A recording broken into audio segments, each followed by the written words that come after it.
Good morning, everybody. The years after the Civil War were known as the Gilded Age.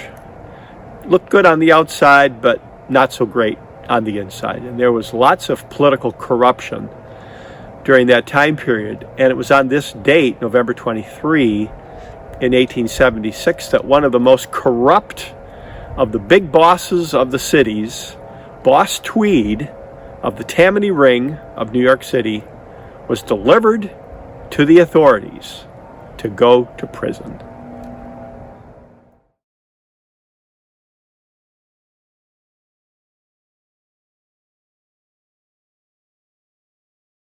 The Gilded Age refers to the time period after the Civil War for about 40 years when businesses grew, capitalism grew, government regulation was a bit behind. Now here's a photo of the Golden Spike being driven outside of Ogden, Utah in the late 1860s, finishing the Transcontinental Railroad. And out of that time period came lots of railroad growth. As you can see on this map, there are railroads all over the place, but many of them were funded in real sketchy ways. And one big scandal associated with the railroads was the Crédit Mobilier scandal, in which members of Congress received kickbacks from the Union Pacific Railroad, and many had to resign, and that was a big scandal of that time period. Another one had to do with Jim Fisk and Jay Gould, two financiers on Wall Street who manipulated the gold market. And this led to a big stock market crash also in the 1860s. So lots of scandals at that time period. So New York City, pictured here, was really growing in the years after the Civil War, as were many of the big urban areas of our country.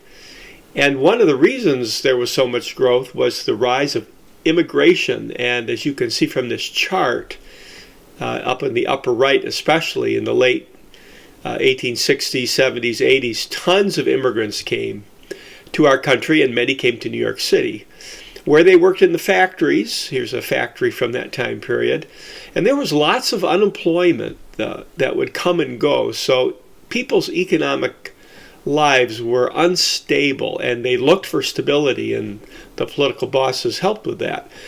This picture is of California gold miners, and many of the people who mined gold didn't make any money. They drifted back east and wandered around some of the big cities.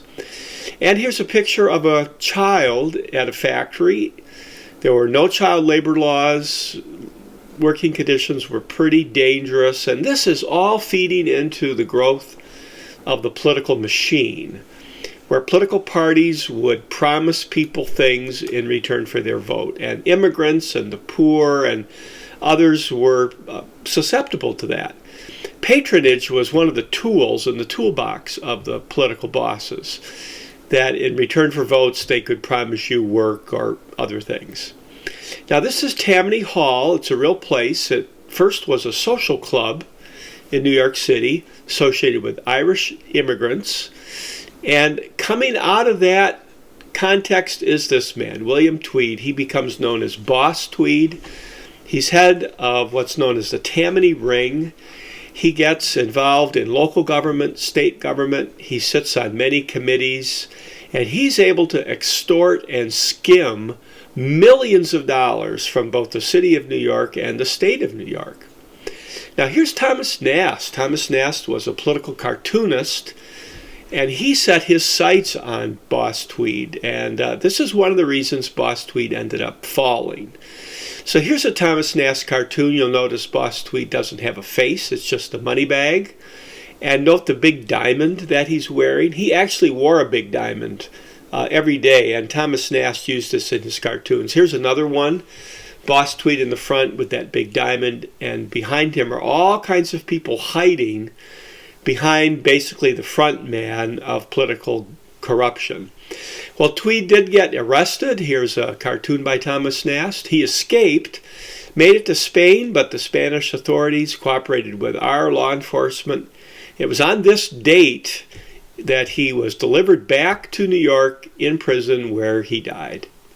So Dorothy and I wish you all a happy Thanksgiving tomorrow, whether you gather with family or friends, travel or stay home. Have a great day.